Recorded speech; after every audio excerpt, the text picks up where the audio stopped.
I'm Maya Prezagonis, and I'm going to be an artist.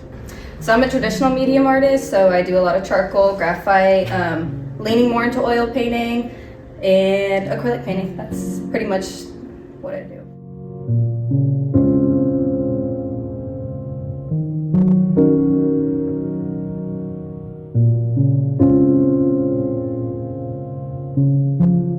I started really by accident. I started first by customizing shoes, and my first custom was by one of my best friends. She was like, "Have you been customizing shoes before?" I lied and said, "Of course." Yes, I customize shoes all the time. And so that opportunity kind of segued into me wanting to pursue art, because then I found that it was a viable option, and that it wasn't just a dream in the air, that people were actually going to pay for my craft. So after that, and also being a biology student at the time, I was under a lot of pressure. Art became a soothing, more of a meditative thing for me. And so naturally, the transition of going from biology to artist was within 3 days. Literally, I went into work one day, I met my boss, and he was like, I showed him the shoes that I finished, and he was like, "You actually got something here." And so I slept on it for 2 days, and then the next day I changed my major and pretty much didn't tell anybody, and I eventually just was like, all right, well, here I am. I think I let too many external indicators really dictate where I was going to go for a long time. It took a long time for me to actually be like, yes, this is who I am, I'm okay with this, because for so long I had relied on other people to tell me how to act, what to do. I was a gymnast for 18 years. Gymnastics taught me to be perfect, even though I was really trying not to. You're judged, but when you're in gymnastics, you start sometimes from a 10, but majority of the times, and then anything that's wrong, even down to a bra strap showing, that's a deduction. So I've learned to be perfect, and in art, you cannot be. There's no such thing as perfect. Just because your line isn't straight doesn't mean it's not good. So I think the hardest thing and the best thing that I've learned is that not everything in art needs to have a place. Not everything needs to have a meaning. You can make all that stuff up after the fact that you create your piece. Things can be experimental and still be successful.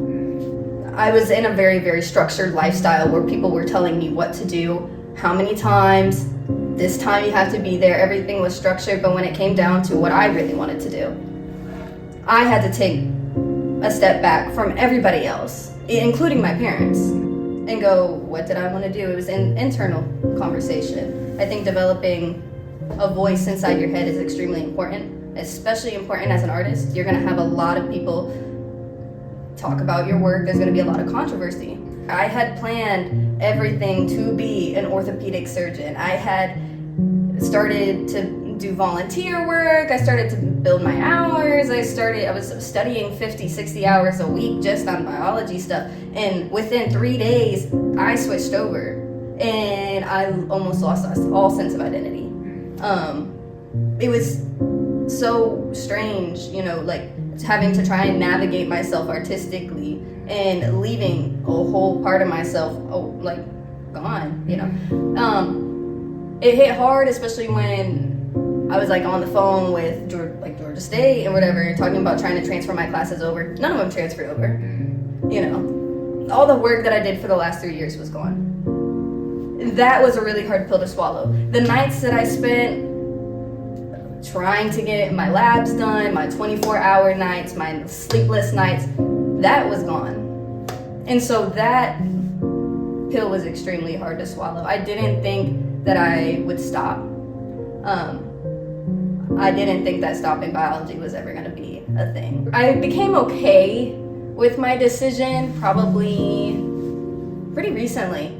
I'll say that, because I've started to take classes. I've started to see people that were actually doing it. That it's not just the masters or the greats, it's not just Van Gogh. It's not, there's the smaller community of artists that are often left out, that aren't talked about. That community is still large. And to see it, I eventually became okay, I feel more comfortable with my decision. I have mentors and I have people that can help me help them, I feel a lot more supported and I feel more confident in my craft as I keep going. So a lot of my work is based off of personal experience and just what I'm thinking. So based on my experiences and my personal preferences and who I am as a person, I'll research that up. I'm also extremely passive aggressive. So if there's a piece right now that I'm doing where if you make me mad, I'm probably gonna make a piece about it. So there's a little bit of that. A lot of my pieces have to do with my family. I'm extremely family oriented. And then I'm also playing right now with identity and trying to sort myself out. Like I was talking earlier, the identity death is extremely prevalent right now, and so I'm still trying to navigate myself through that. It's, I'm extremely methodical when it comes to my work. Having a science background, I still use a lot of the same elements that I learned in science. So in science, there's something called the scientific method. It just kind of brings you down on step 1, step 2, step 3, step 4 on how to conduct an experiment. I actually approach my art the same way. Step 1, I'm going to tone the page. Step 2, I'm going to make sure this is for a realism, the tableau. Then I'm going to make my sight lines. Then I'm going to start shading and filling. So everything has a process in my head. I'm trying to be less process-based and a little bit more experimental because I would love to have the line of abstraction and realism actually collide. That would be great. But I'm just trying to let that happen naturally right now because I feel like trying to be inauthentic is gonna show up in your work. Not actively doing art for a long time and then starting and actively doing art on a daily basis, sometimes 12 hours a day, sometimes 14 hours a day, just depends on the day. I've definitely seen a lot of improvement. I'm still not where I want to be. I'm most inspired by the classical era of art, so your Renaissance and your Baroque, that to me is the pinnacle of art, which is going to be extremely controversial. But that to me, being an oil painter, just like the masters, is something that I really want to do. If you've ever looked at old Renaissance and Baroque paintings, the depth that is created within those paintings is something that is not really known today. I feel like for me, a little bit of that process is lost now, which we're not in that century anymore. We shouldn't be in that century. It should be lost. But I would definitely like to tie classical art and then be able to tie in modern today art. That I feel like that would be a very, very nice blend. Okay. Do you have a favorite piece? Yeah, my tableau. Okay. That realism piece is actually about my entire life, really, is in that piece. So the paper in the back is meant for biology, and that's my actual study notes that I took pictures from, and then decided to draw. And it's in the distance because it's supposed to signify that I used to do it. It's still part of my work and it's still part of who I am, but it's not necessarily who I am anymore. The 2 statues in the front, my sister is actually pregnant, and it will be first niece, nephew, don't know yet. But we went to an antique store together, and these statues are actually rebirth fertility statues from Colombia. So I was like, duh, why not? And then the paintbrush, I'm an artist now. That's beyond everything else. I wake up, dream, eat, sleep, art, paint, And so I put that in the foreground because that is what is today. That is what is now. This in the corner-ish, that's a leotard. I used to wear that on competitions, being a gymnast.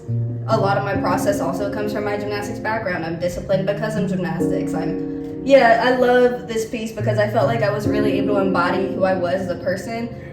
And all these objects were mine, the whole idea was mine. And to be able to create, other than Daria Fard, I do need to shout her out. That was my professor who helped me with the lighting and my concepts. Love her, she's great. But yeah, my goal would be to get my artwork into galleries and to actually have relationships with artists that are just beyond my own work, start going to places that are involved with more people. start having like a sense of community within the art world, because I don't really have that yet. Right now I feel like it really is just me, myself, and that's not true. That would be my goal, and to be happy around the people that I decide to bring in to my creative circle. Is there any message you would leave them or anyone that's wants to make that transition to do something scary? Don't base your decisions off of somebody else's success. I think that a lot of people do that, and I think that's a dangerous territory, because that shows that you really don't know who you are. Have that investment in yourself. Investing in yourself is one of the best things that you can do. It's transformative. It can change your whole life completely. And you have to trust yourself, and you really have to believe in yourself, because if you don't, you're not gonna feel right. Tell us where contact you, how to support you, your Instagram, anything like that. You can follow my Instagram, _Maya_VPL. That's really the only place you can contact me. Alright, that's a wrap.